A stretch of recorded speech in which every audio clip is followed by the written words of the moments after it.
Hello, we're here today with another episode of the Above the Bar interviews. And today we have Roshan, who is our state champion, two-time state champion from Rio Rico High School. So we do this interview to get to know some of the people that are in our district that are above the bar. And so today, again, we have Roshan. So Roshan, why don't you tell us a little bit about yourself? Yes, sir. It's great to be here.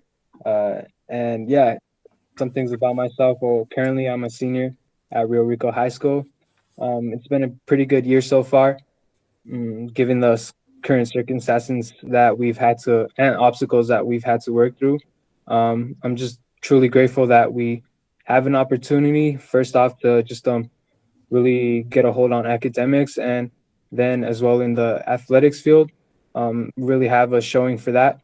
In particular, cross country, in which I participated in, and you mentioned my Division 3 state title for this year. And fortunately, I was able to secure the win for this year, and I'm definitely grateful to my coaches, to my family, to God, and to all my friends that supported me all the way through. It's been great. Yeah, thank you. So I want to talk about your career a little bit with cross country and track as well. But I want to go back to your freshman year when you first got to Rio Rico High School, and you didn't really run cross country or track in middle school, did you? No, I probably didn't even know what cross country was. I would have So thought what? Yeah. like So what was the decision that made you come out for cross country at high school, especially knowing that we have such an outstanding program? It's probably obviously one of our strongest programs in the entire district for years. So what made you make that decision to jump out into cross country? definitely. And how you mentioned having our school being able to have such a honorable and recognized program is something that I didn't really know about. It's something that I have heard about and had seen just a little bit coming into high school, but I think during my middle school years I was mostly focused on other sports such as like basketball. I think was my primary thing back then, and I think I just wanted to really start getting conditioned for this upcoming basketball season, trying to head into my freshman year, see if I can do something there with cross country. And well, long story short, I ended up trying out for cross, and here I am now. Yeah, Yeah. So when you were going to go out and really just train for basketball, it sounds like another former cross country runner that we have that is yeah, that just completed his and is now a pro. I think he did the same exact thing that he was going to just go out and train for basketball and ended up being one of our all-time greats like you. So you had some shoes to follow. yeah. So I believe you'd be talking about Carlos Villarreal, and Yes, yeah, he sir. had a great story himself. I didn't really but how I mentioned earlier, I wasn't that familiar with the whole history of our running program, but seeing how our stories kind of align in that way is something interesting to see for sure. Yeah. So now let's go to your sophomore year because it's one of my favorite stories about you Yeah. at the state cross country meet. You went out, you went as hard as you could possibly go, and then close to the last 200 meters. What happened at the state meet? Yeah, so something that well, first off, there was I think the last 200 where I took my legs just gave out, and I think I kind of like fell to the ground, and I really struggled to get back up and get going to cross that line, those last 200. And just to put the story a bit more into context, last year I was actually able to do quite well from what I feel I was my performance went. My freshman year, I placed top 10, I believe sixth or eighth, I think eighth, my freshman year. And so the course was nothing.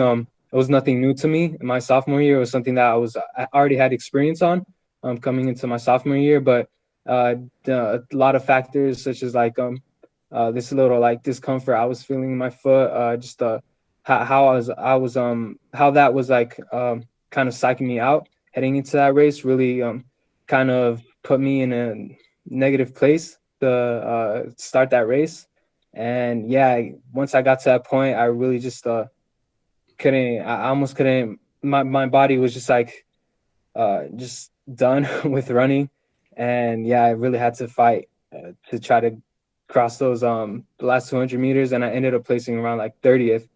And yeah, that really just gave me a perspective of what running could be. That sometimes you can do really well on one course, and next time with even more experience and with better training, things might not go as planned.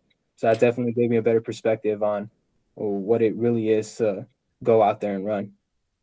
Yeah, the reason I say it's one of my favorite stories is because at that point you had a decision to make. You could have said, "Well, maybe this isn't for me," and but then you came back and not only competed, but then even more went back and won the state championship as a junior, and then came back and won it again as a senior. So that I think is an inspiration and a great model for not only cross country, but just our students in our community in general. That when things happen, you just step up and you keep working. So to me, it's a great inspirational story. Thank you. Yeah, it's Yeah. definitely something that I like to carry with me myself, just to um, use as a confidence booster now and then. Just knowing that when I'm really down in the dumps, there's always going to be a future that I can definitely work towards.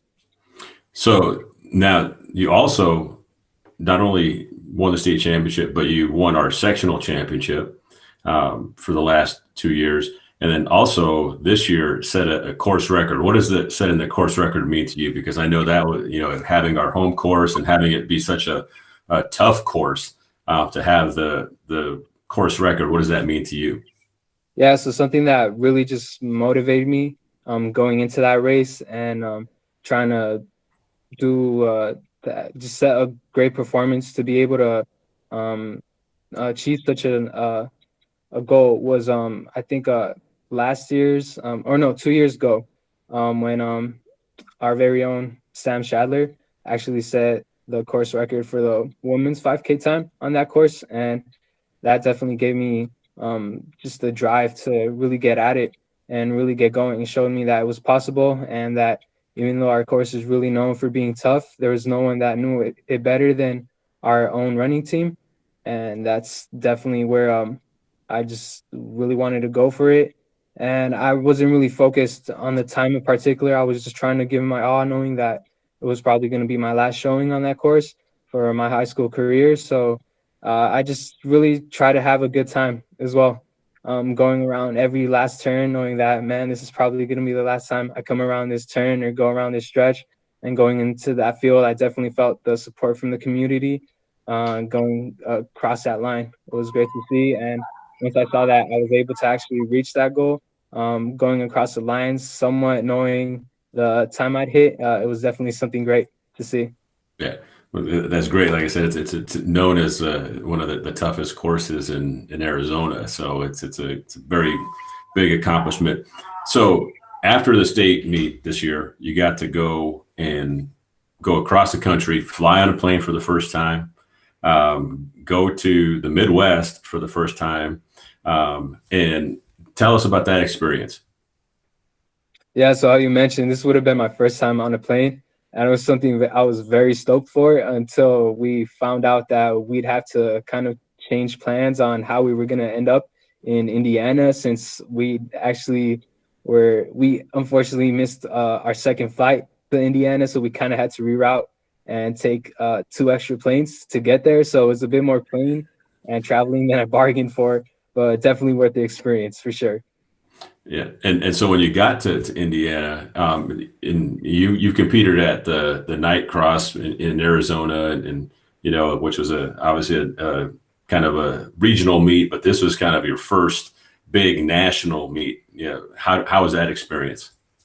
Yeah, so it was definitely a completely new experience um, overall. Like some of the guys that raced there, I believe the champion of that event, I was actually fortunate enough to compete with him way early on in the season, somewhat in like mid-September at like I believe it was Desert Twilight, and I believe he took like second overall in that race. But it was nothing like how it was over at the national level in Indiana. So just the individuals in particular, like I said, there was some guys that were in the same race, but just the energy from everyone there, all the faces, all the teams, and all the energy of the people that had like taken the time to travel over there and just be ready to give it their all was something that I was definitely grateful to be a part of, and I'm very glad that I was able to experience that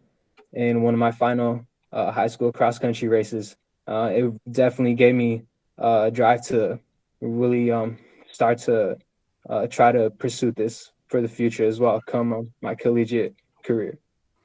Which is awesome, which is the next question. So I know you're still working through that process, and and I don't want to force you to say, "Hey, I'm going here," but what are your thoughts about next year? Yeah, so unfortunately, how things have been, I'm kind of in a position where a lot of other student athletes probably find themselves with, and it's with not having as much communication with coaches. And when I mean communication, it's not a matter of like getting in touch with them. We've been able to do that, but thing that really comes into play is our past track season, especially for me.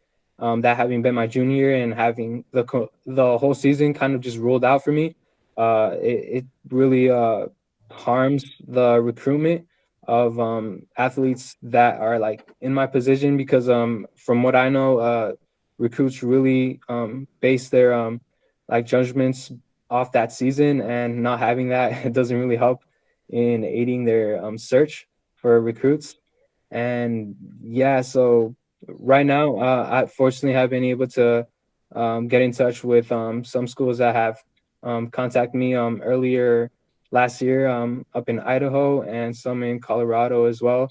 I'm also definitely looking at in-state options, and right now I'm still exploring, though I know that it's definitely coming down to the wire where you probably want to make a decision early, but definitely not trying to rush anything, but not trying to be too patient, if that makes sense. Yeah, no, Not and I trying to think get it's good, and plus, the difficult thing is getting to visit some of these places because I think that's the yeah, other thing that's missing for some of the student athletes is that you normally you'd get to do an in-person visit, and now you have to kind of do a virtual visit or those type of things. So, but it's an opportunity though. We're excited for you to see what happens next and continuing the legacy of our cross country runners going to the next level. I know that on a personal level, my son, and I know, and actually both of my sons now are at Emory Riddle, and I think they're hoping that you go there to continue to run on a bias level. So yeah, which is they have a great academic and strong cross country distance program there as well. So I know they're putting in a good word for Emory Riddle. So. oh, for sure. Thank you on that. Yeah. So now season's over. What are you going to be doing now? Focus on academics, finish out the year, and then get ready, hopefully, for a track season in spring. Yeah, so kind of how we were we just briefly mentioned, I believe it was like off video right now that we definitely want to be I definitely want to be in a place where I'm really focused for these upcoming weeks with the quarter coming to an end. And right now, things have been going pretty smooth. The work hasn't been that intensive, so I've had some time to just gather myself and just see what I've got coming up. And that's definitely helped with just trying to set myself up in the best place for the upcoming finals that we've got in these next weeks for sure. Well, great. Well, thank you for spending some time with us today. We're very proud of you and all the things that you've accomplished and continuing to represent not only Rio Rico High School, but our entire district and our entire community. It's one of the reasons that we like to send, students out to national events and show what we can do on that level and not just in the local level. So thank you for going and doing that. And we know that you're going to do some great things for hopefully the spring season. But thank you again for spending some time with us. And again, this is Roshan Tinoco-Miranda, our two-time state champ, and hopefully we'll have some state champs in the spring and track. But thank you for being above the bar and sharing some time with us today. Yes, sir, and thank you for making this possible. It was great being here. It was great being able to talk to you. Thank you very much for this time. Really appreciate it. Well, great.